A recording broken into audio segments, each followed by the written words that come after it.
Hello, ladies and gentlemen, and welcome to Royal Nerd Gaming. I am your host, the Royal Nerd, and wow, you guys absolutely blew up the first part of this series where we rank every variant in Marvel Snap, so I'm really glad you like it. If you're new here, we're ranking every variant in Marvel Snap. Not all in this video, though. No, that would be crazy. But if you did miss part 1, I'll make sure to link the playlist in the description. Anyway, I just wanted to take a quick moment to thank you guys so much for all the support and positive feedback on that video. You guys are awesome. And of course, last thing before we get started, remember that this is all just my opinion, and it's just for fun. Make sure to comment below and let me know what you guys think of today's variants. Now, without further ado, let's get into it. And we're starting today with Bast, the Panther goddess, I think. And, I don't know, this base card doesn't really give me Panther vibes. I guess it's kind of cat-like, with the claws and the nose like that and the teeth. It's just an angry feral cat. But I like the colors, I like how she kind of like pops off the page, and with no real idea of how Bast is usually depicted in the comics, I'm gonna say it's a pretty solid base card, so it's gonna get itself a B tier. And here's Pixel Bast. Oh dear. Alright, positives first. The background's nice. It's nicely composed, the sort of like sandy ground with a little bit of grass and the nice sky. The vibrant colors of her like hair strands stand out really well. And I appreciate that she's got that kind of like cat-like pose, like a panther ready to pounce. But her face! I mean, what is going on up there? I think they were trying to go for like cat-like features, but instead this looks like some sort of demon chipmunk. I mean, the mouth has ended up looking like teeth, and the red eyes. Why? You know when you take a picture of a cat, but like the flash is on and their eyes shine like demons in the darkness? That's what this is, except I can see all of the rest of the features of the demon clear as day. This is the stuff of nightmares, and I will be suffering tonight from looking at it for so long. I'm sorry, it's gotta be a D tier. Okay, now here's the first variant that's actually leaning into Bast's panther-like features. Like, I can tell that that's supposed to be a panther pouncing at me, ready to tear me to shreds. Love to see it. And it's a Dan Hip variant, so points there. I just really like his style and his use of color. It's not my favorite variant of his, but I do think it's the best Bast variant we've seen, so I'm gonna give it an A tier. So this is Bast's 3099 variant, the more futuristic-looking variant, kind of combining the panther-like features with a sort of robotic exoskeleton. And yeah, I don't really like it. I liked Dan Hip's variant because it made Bast more panther-like and less human, and this is going the wrong direction. I mean, why does Bast have abs? I'm not familiar with every depiction of Bast in the comics, but if you picked up a cat and it was shredded, you'd be terrified. It's not as bad as the Pixel, but muscly Bast gets a C tier from me. Now this, I mean, do I even have to say it? This feels like how a godly figure should be portrayed. A glowing panther made of stars? That's awesome. It's beautiful. It's my favorite Bast variant, hands down. It gets itself an easy S tier. And believe it or not, that's all the Bast variants. Only 5. One for every category. That worked out quite nicely, actually. So let's move right along to someone who definitely has more than 5 variants, Deadpool. I actually really like this base card. It really captures Deadpool's personality, both with what he's doing and his expression. Obviously you can't see his face, but it's always impressive when an artist can capture his personality in just his eyes. I mean, you can see how mischievous his expression is there, as he dives off a building, I guess, with no clear way to catch himself before he hits the ground. Because why would he need one? He's Deadpool. He stands out really nice. He's covered in weapons, as Deadpool should be. It's just a really good base card, so it gets itself an A tier. Now, Pixel Deadpool here is a more traditional Pixel, I'd say, in that it doesn't terrify me to my very core. No, but seriously, it's cool how they've managed to capture him, like, smashing through glass as it, like, splinters around him. I do wish that his swords were a little clearer. I know it's hard to depict, like, a curved blade with pixel art, and they've done okay here, but it does fade into the background a little bit. The weapons are a little bit harder to make out, and I really don't like his legs. I know they were trying to go for, like, bent legs as he smashes through the window, but it really just looks like he's got a couple of chicken wings down there. Look at his right leg there and tell me that doesn't look like a drumstick. Yeah, it's a pixel. Doesn't really do it for me, but it's not the worst pixel I've seen. Not even the worst pixel I've seen today. So, it gets itself a C tier. When it comes to Deadpool variants, I feel like you've got two real options. Make it badass, or make it hilarious. This is hilarious. I feel like this is one of the first variants that people really fell in love with. Deadpool riding an increasingly outdated internet meme while wearing a cowboy hat over top of his suit. What's not to love? It's so much fun. I know it's ridiculous, but I love it, and I love it more than the base card, so it gets itself an S tier. Now this variant holds a very special place in my heart, because this was the first variant I ever bought out of the shop. Like I said, Deadpool variants are either going for hilarious or badass, and this one is badass. I mean, the smoking gun, like he was just in combat, the bullet holes that haven't quite healed yet, his mask being up a little bit, revealing his scarred face so that he can eat a taco. It's perfect. It's so Deadpool. This one is also an S tier. Yeah, the baby variants still don't really do it for me. I mean, I like the detail of the toy darts sticking out everywhere and one stuck to him. I will say, I like that this particular baby variant, being Deadpool, is cussing me out, saying screw you. That's very funny. But there's not a lot of detail to him, and the background is kind of plain, and that usually ends up being my issue with the baby variants. Deadpool isn't detailed enough to make up for it. It's got enough fun details that I'll give it a B tier, but yeah, the baby variants just really aren't for me. Actually, I can think of at least one baby variant that I love more than any other variant for that specific card, but it's gonna be a while before we get to that one, so stay tuned, baby variant lovers. Is this the first Venomized variant we've done? I can't remember if there were any in the last video, but in any case, the Venomized variants usually aren't my favorite. I just feel like they're trying too hard to be creepy and scary, and some of the time it just ends up being like that character, but in a fully black Venom suit. I don't know, it just doesn't feel very creative. But I appreciate that they've really kept a lot of what makes Deadpool Deadpool in this one with the creepy aspects of Venom, like the teeth and the tongue and the black tendrils. All while Deadpool's still enjoying a taco. This is actually one of the Venomized variants that I quite like, so I'm gonna give it an A tier. This is my Deadpool variant of choice. He feels like a cartoon character in the best way. The perspective on this is so fun, and the background is vibrant while still letting him be the focal point. I really like the Metal Gear Solid, like, exclamation mark, like, da-da, going up over his head as he realizes that he forgot the stove on or something as he flies through the air, shooting someone in the face. It's so Deadpool, and I love when a card can capture a character's personality so well. Deadpool's just got some great variants. This one's another S tier. The Penny Arcade Deadpool definitely gets points for creativity. I think the idea is that Deadpool is supposed to be like interacting with the card border around him. Like he can see his energy and power cost and is displaying them to you. And while I definitely like that part of it, I don't love Deadpool himself on this card. I feel like the proportions are just a little weird on him, and he kind of fades a little bit into the background for me. Conceptually, I think this card is brilliant, but it doesn't quite sell me on the execution. In the end, I think I like the idea more than the final product, so I'm gonna give it like a really solid B tier. I wish they did more card variants like this though, where they kind of interact with the border. I don't know how it would work, I don't know which characters it would be appropriate for, but it's a really good idea. This is an example of just like a funny variant, you know? A good funny variant. It's not trying to be really cool or anything, it's silly, and it knows it's silly. The art style is similar to Max Greg's, more cartoony style, but a little bit simpler because it's not trying to be as dynamic, it's trying to make a silly joke that'll make you chuckle, and it does that. Deadpool sitting there on a big pile of weapons, begging for mercenary work. This one gets an A tier from me.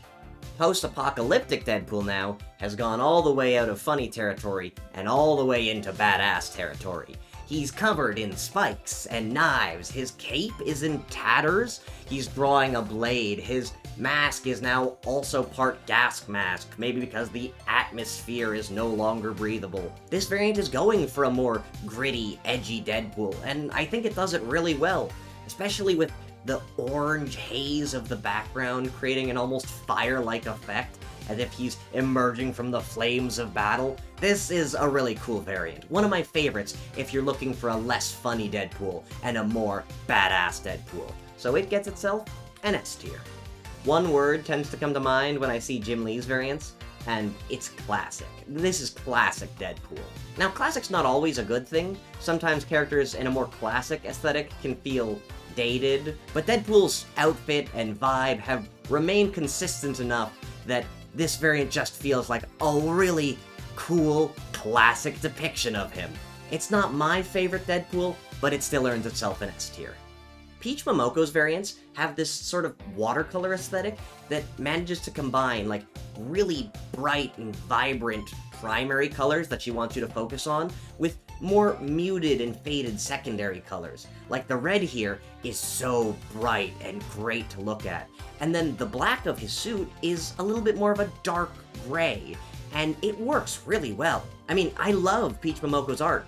I just wish that Deadpool was doing a little bit something more, you know? Like, he's just standing there. I see this variant and I'm like, yeah, that's Deadpool. And there's not much more to it than that. And that's fine, but it does mean that it's a little less interesting to look at than some of the other variants that have taken the extra step of putting him into like an action pose or mid-combat or doing something funny. This just shows you what Deadpool looks like. But it does it in an absolutely gorgeous art style, so I am going to give it an A tier. Now, we have gotten to the part of the video where I'm blocking the important parts of the tier list, so when we're doing the tier list part, I'll be shifted down here. Hiya! Oh yes, the Midnight Suns variants. This is a really fun collection. I mean, if you like the sort of tarot card aesthetic, then these are the variants for you. And if you don't, then these are not the variants for you.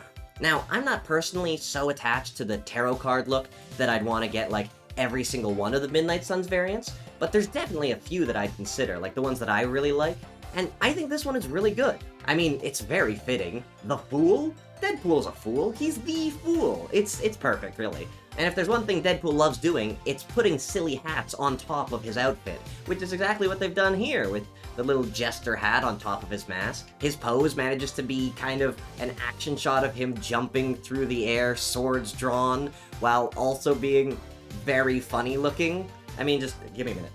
I mean, this is objectively hilarious.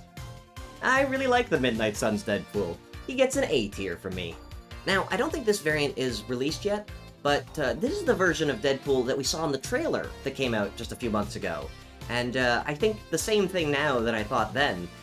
It's kind of a weird way to depict Deadpool. Don't get me wrong, it's very fun, and Deadpool's definitely one of the characters that you can make a bit more cartoony, but I don't know, this just isn't how I see Deadpool in my mind. Like, if you're gonna go for that more cartoony look, Max Grex got the same thing without completely changing Deadpool's proportions and aesthetic. Like, if you change the color of his outfit from red to anything else, you'd have a hard time telling who that is. Whereas with the Midnight Suns variant, for example, which is in more of a black and gold color scheme, you still know that's Deadpool. This just isn't how I see Deadpool. It's a fun variant, and if you like that sort of art style, then you might really enjoy it, especially because it kind of like references the trailer, which is kind of cool. But for me, it's just a B tier. And there you go. Finished Deadpool. Over a dozen variants for him alone, but it makes sense. He is one of the characters who would have a bunch of variants. Actually, I wonder who has the most variants. I guess I'll figure that out at some point during this series. Anyway, moving on. I don't know a lot about Forge, and this variant doesn't really tell me a lot about him either, other than that he uses a gun. Cool. I mean, he's really using that gun. Look at him go. Pow, pow, pow. But yeah, there's not really a lot else to take away from this. I mean, if that's all that there is to his character in the comics, that he's just kind of like, you know, a military sergeant, kind of Rambo style, bang, bang, bang sort of guy, then yeah, this does the job, but if there is more to him, then I'm not getting it from this. It's an action shot, it's dynamic, it's just maybe Forge isn't the most interesting character in a world populated by superhumans, and maybe that's reflected a little bit in the card. It does the job, it shows me the character, it's a B tier. See, Pixel Forge runs into the problem that I think a lot of the Pixels run into, and that's letting their limbs overlap their bodies. It becomes very hard to tell what's going on. Like, yeah, he's crossing his arm over him, but is he holding the gun over there? Or is he reaching for a gun, like, behind him? It's too hard to tell. And I think one of his legs is supposed to be bent, like his knee towards camera, his foot elevated on a pile of rubble, but the fact that I'm not sure is the problem that I have with the card, and a lot of the Pixel variants that fall into the same sort of traps. This one goes with Pixel Deadpool. It's a C tier. Now, this is Forge's X-Force variant, and I don't know, I kinda wish that it was more different than his base variant. He's still just a guy with a gun.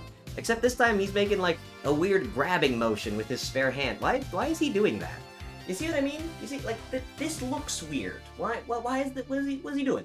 I don't think this one is substantially different than his base card, actually. They're even looking the same way and shooting their guns the same way. Maybe you like this outfit better, so you might prefer this one, but I think it's also a B tier.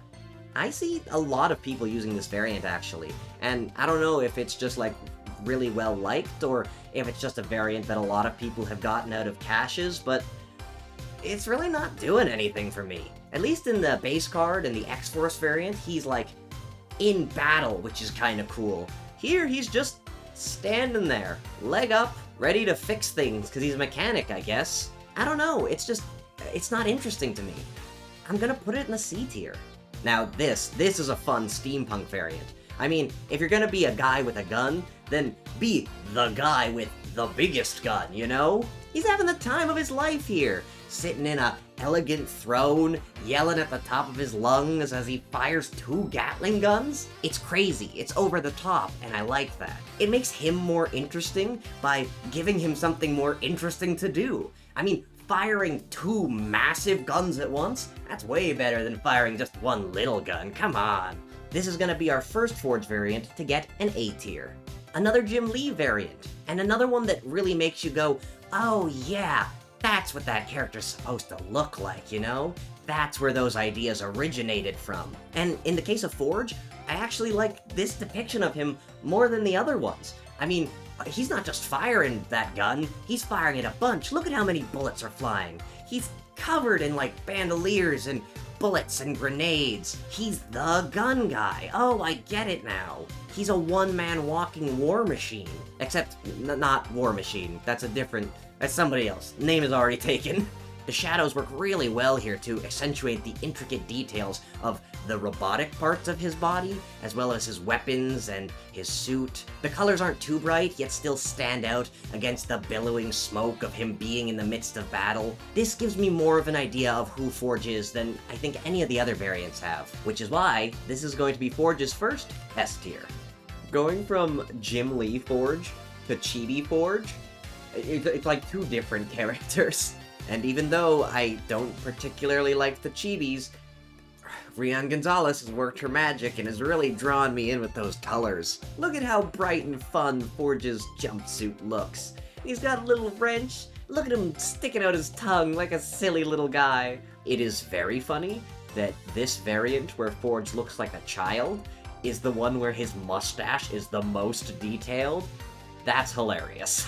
The chibis still aren't my thing, but if you're gonna use a chibi, you can't go wrong with one done by Rian Gonzalez. I'm gonna give it a B tier.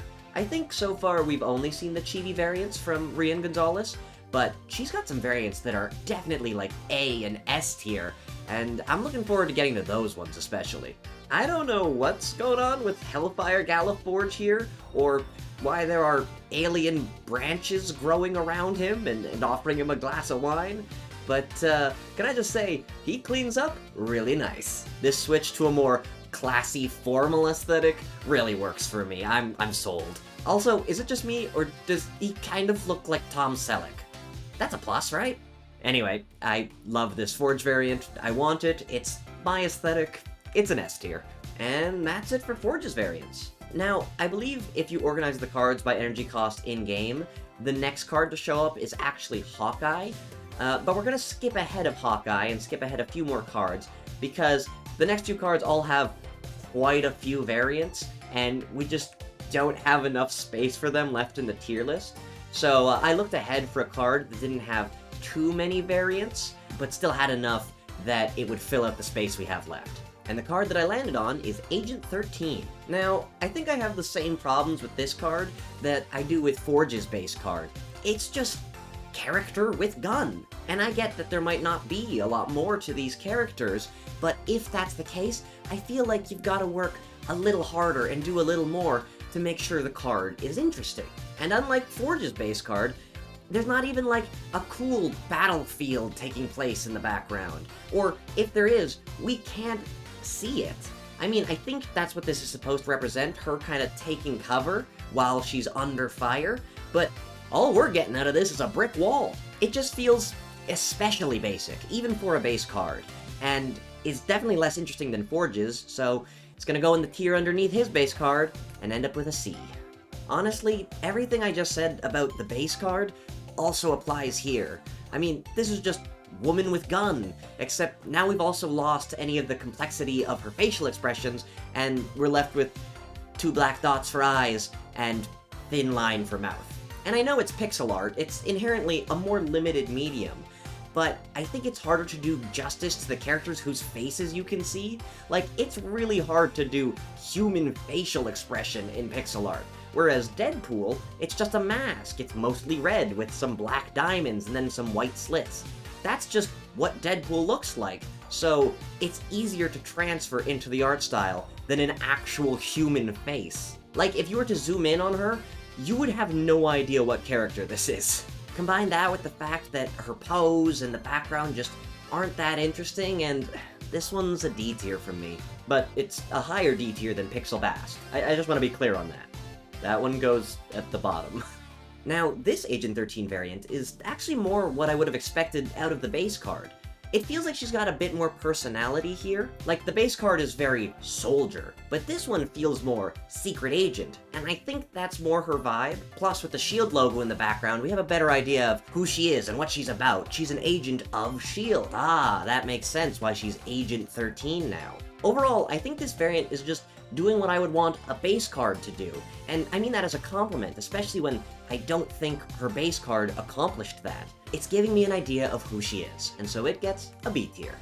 I already don't love the chibis, but generally I like them even less if they're not done by Rian Gonzalez, because her art style just feels like it fits the aesthetic so well. But in this case, I don't mind this one. I mean, look at her, she's kinda cute. Oh, look, what you gonna do? You gonna shoot me? Aww. I mean, I think that's what the chibis are trying to do, right? They're trying to take the characters that you know and make them small and cute. And in this case, still brandishing an extremely realistic-looking gun. I think it does what it's trying to do, so it's gonna get a B tier. Was Agent 13, Iron Man, and Captain America at the same time at one point? Because, like, holy crap, that's quite an accomplishment. I mean, on one hand, the art here is phenomenal. I mean, just look at the details. You can really appreciate all the intricacies of the Iron Man suit, and the colors of the shield and the armor are just bright and vibrant and pop off the card. But on the other hand, I don't know if this is personally my favorite way to see Agent 13 depicted. I mean, it looks great for Iron Man and Captain America, but that's not her. And I don't know enough about the origins of this variant of her to know if it's appropriate or not. Like, did she earn those titles? Like, when a character takes up the mantle of an already existing superhero, you gotta make sure that they can make it their own, and aren't just trying to fill the shoes of whoever came before them. And the things that I love about this variant are the things that I love about Iron Man and Captain America, and not things that I would associate with Agent 13. All that to say, gorgeous variant. I'm just not sure if it's fitting for Agent 13. Maybe it is, but I don't have enough knowledge personally to be able to appreciate it properly, so I'm only gonna give it an A tier. Being a secret agent of any kind, who's supposed to remain stealthy and undetected, and running away from a massive explosion shouldn't make sense, but it does. It's a perfect formula. James Bond has proven that. This is a great variant. It's not just an action shot, it's the action shot. This is what people think of when you talk about action movies. Somebody running away from an explosion, too cool to look behind to see how close it is, because they know they're gonna get away. And I think Luca Claretti has captured all of the awesomeness of that. My only nitpick is that her features feel just a bit too big for her face. Like, if I stare at it too long, it feels like her features have been, like, stretched out just a bit too much. It doesn't ruin the variant by any means, it's just something that I notice. So I'm not going to give it an S tier, but I am going to give it a very high A tier. I'm sorry, but I'm going to spoil it. It's an S tier. And I know you're probably thinking, but it's so simple. And yeah, it is. But that's what Dan Hip does. He picks a simple concept and then executes it to perfection. To start, the background being this like bright pink really lets her stand out. I mean, if you're gonna have a character whose entire bodysuit is mostly white with like light blonde hair, you want her to pop off the page. The last thing you want to be doing is putting her in environments with like tans and browns, which is what the base card did, for example, and she just kind of fades into the background. And sure, those colors are more like grounded and realistic, because that's what that card was going for, but I don't necessarily want grounded and realistic in my superhero card game, you know? I like bright colors and big flashy powers and weapons that look cool. I mean, if you're gonna be character with a gun, be a character with a gun that looks really cool. And I really like the detail of the collar covering her face just ever so slightly, giving her just that little bit of mystery. Dan Hint has done exactly what I think needed to be done to make a character who could easily be dismissed as person with gun more bright and interesting and fun to look at. I mean, just look, when I add it to the tier list, it definitely catches your eye the most and stands out amongst all the other Agent 13 variants. And yeah, there you have it, another tier list down. Only 4 characters this time, but that's gonna happen sometimes when you have characters like Deadpool who take up 2 cards worth of space on their own. So let me just get out of the way for you, and we can wrap up. Thank you guys so much for watching. I really hope you enjoyed. Make sure to check out part 1 if you haven't caught up on that yet, and hit that subscribe button so you don't miss when the next one of these comes out. And let me know if you guys want me to alternate between like gameplay and tier lists, or if you want me to just keep making these tier lists as fast as possible. Really, I can't thank you guys enough for all of the support on the last video, and hopefully I'll see you guys in the next one. Until then, I'll wish you farewell for now, and have a nice day.